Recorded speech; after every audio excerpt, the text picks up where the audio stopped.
Hello everyone, welcome back to now it's week 4 of this distance learning.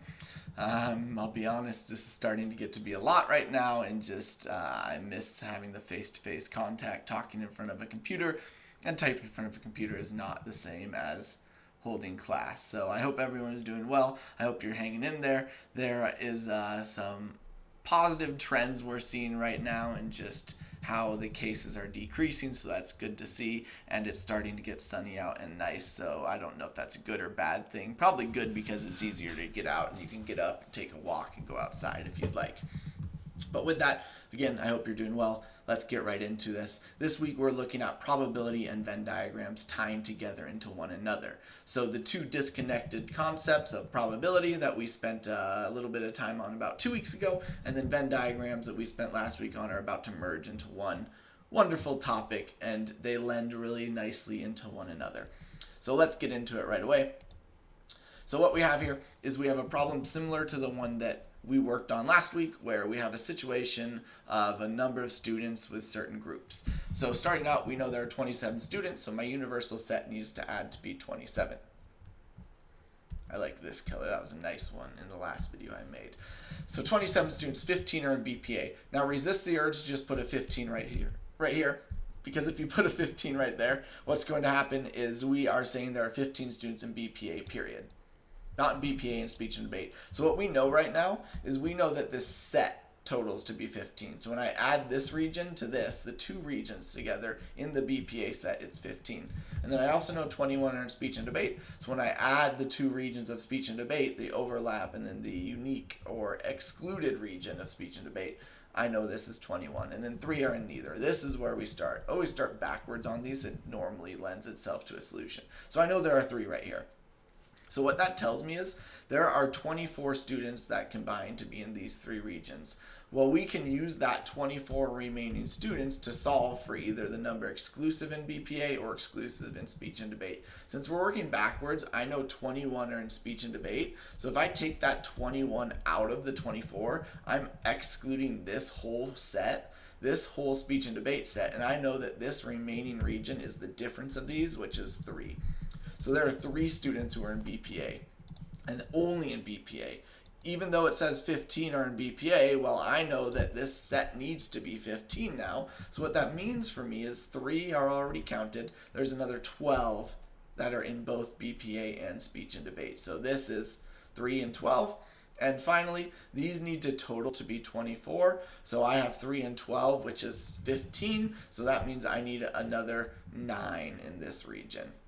And I can check and make sure we're in a good place. These 4 regions should total to be 27. So I have 12 and 3, which is 15. And then I'm going to add another 9 onto 15, which is 24. And then add another 3 on to get 27. I added those in a weird way because I just wanted to make sure that we weren't just working backwards there. So this is where we're set up here. So this is the first part in it, is representing the information in a Venn diagram. So now let's tie some probability into it. So what I have is I have the 3, 12, 9, and 3 already set up. We're choosing one of the 27 students at random. We want to find what the probability is that they are in speech and debate. Well, right now, we know there are 27 students, and the number in speech and debate, well, we were given that, but if we just look at the Venn diagram, 12 and 9, hold on, 12 and 9, yeah, 12 and 9, we're okay. Total to be 21. I had lost it there for a second. So 12 and 9 is 21 27ths. So we could say the probability that we select a student out of this class randomly and they're in speech and debate is 21 27ths. Do I have a calculator on hand right now to find out what this is? I don't know where the calculator is. So we can go ahead and reduce this. This is 7/9 is what it ends up being, and 7/9 is 0.7 repeating, I believe. I think so. Let's hold on. I'll pause this and grab a calculator. All right, ta-da, we're back. It is 0.7 repeating. So this would be 0.7 probability, or 0.7777 probability, or 7/9. 7 out of the 9 times I select students, I'd expect them to be in speech and debate. All right, on to the next one. They're in both activities. So in both activities would be the number that are in both of them, so 12. So the probability that in both activities are of the 27 students, if I select one at random, 12 of the 27 will be in both. So 12 27ths ends up being 0.4 repeating. So 0.4 repeating. And there we have it. So this ties really nicely into the Venn diagram because if you can notice, I just have to read the Venn diagram and put it over 27 for the most part. On the next one, only in BPA. So we don't want to count the ones that are in speech and debate. So of the 27, the probability if I select one, I have 3 in the pool that will be selected. So 3 27ths is 0.1 repeating or 1/9. So 0.1 repeating. We can round off. Normally we go like 3 decimal points. So that'd be 0.111. All right, last question then. They are in speech and debate given they are in BPA. So this is leading into what we call conditional probability, where we're decreasing our sample size basically. So whenever you see the word given, this is an indicator that you're implementing some condition or you're reducing your sample size. So we're no longer looking at the students that are in the whole class. We're no longer looking at the number in the entire class. What we're looking at now are of the BPA set. I should have made a much larger pen right now. But of these students, this is our world now. We're not looking at the 27. We're given they're in BPA. So of the BPA students, well, there are 15. If we look at these 15 as a group, we're given this. We're implementing a condition. Of the 15 students, how many are in speech and debate already? So 12 15ths. 12 15ths ends up being 4/5 or 0.8. So this is called conditional probability, and it will be something we tie into next week, but it's a really nice transition into it with this sort of concrete example where whenever we're given something, we're looking at only that group. So it could be something like, what is the, I could like look at the entire student body of FHS, the probability of selecting something, but if I wanted an example of conditional, I'd look at only the seniors. So like, given you're a senior, what number of seniors are in some foreign language class? That's a different question than saying, if I select a student at Flathead, what's the probability they're in a foreign language class, versus what's the probability of students in a foreign language class at Flathead given they're a senior? It's changing that sample size and that denominator. So the second thing we're going to look at, well, not quite over, is tying probability, like it says, into Venn diagrams. Specifically, we're not going to be looking at a concrete example anymore. This is where we start to step back and abstract, because sometimes to answer questions, we don't really care what the circumstances are. So what we're about to do now is we're about to represent a probability question using a Venn diagram. That's a really awkward rectangle, but that's okay. So say this is event A. What I can do here is there's some notation. If I want the probability of event A occurring and say it's 0.8, what I can do is I can just put 0.8 here. So this tells me 0.8 probability here. And we also know that there's something of the probability of A complement. Well, if A is 0.8, I want the complement to be what's left, what's outside of it. So that complement is 0.2 here.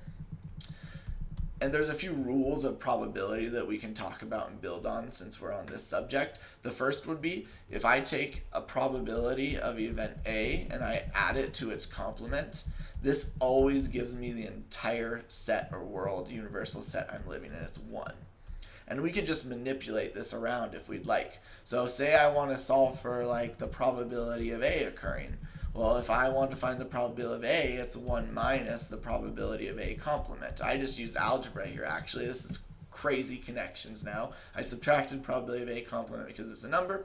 Or we could also say to find the probability of A complement, well, that would be 1 minus the probability of A occurring. So these are rules of probability that we can use later on. If I know A, I automatically know A complement. So let's try this out in one more question. This will be the last one today.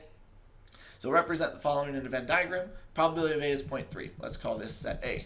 Probability of B is 0.5. Let's call this set B. Now before you just randomly put 0.5 in, this is the same sort of example. This is why we spent some time on those other ones. I can't put 0.3 here.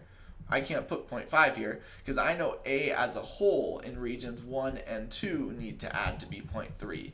And I don't know, just given that information, if this is 0.1 or that's 0.2. This could be 0.25, this could be 0.05. I don't know what combination of numbers that add to be 0.3 that is. Where we always start is in the back if we have it. And I know the probability of A and B. I know the probability of A intersect B occurring is 0.2. Intersection is the overlap. This is 0.2. Now we can work with this. If A is 0.3, I've counted 0.2 of it already. I have 0.1 left. If B is 0.5, I've counted 0.2, so I have 0.3 left. Now you see that 0.3 in these two regions. You see that 0.5 in these two regions. Well, now I can find the complement of these or neither of them happening. If I have 0.1, 0.2, and 0.3, this totals to be 0.6, and I need this whole universal set whenever I add the four regions to total to be 1, because there should be a 100% chance of something happening always. So if I have 0.6, that tells me outside of the region is 0.4.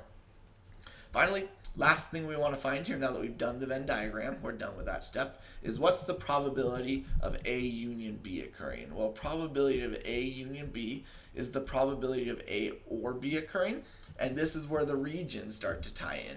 We know A union B, if I make this a different size, and let's make it lighter. If I want to think about where A union B is all of set A. Whenever I see union, I just think combine those sets. When you see intersection, you think overlap, what they share. Union is basically just put all of them together and don't double count. And then it's all of B as well combined. So A union B are both of the sets A and set B combined. I have to be a little careful of how I say the word and there. So it would be this region. Well, we know what the probability of this region is already. This would be 0.1 plus 0.2 plus 0.3, it's these three regions added together, it would be 0.6. And there we have it working through that example.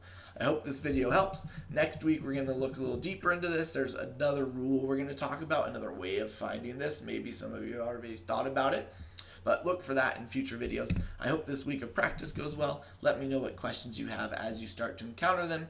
It should be a rather short 2-question practice. I hope you're doing well again. We'll keep in touch.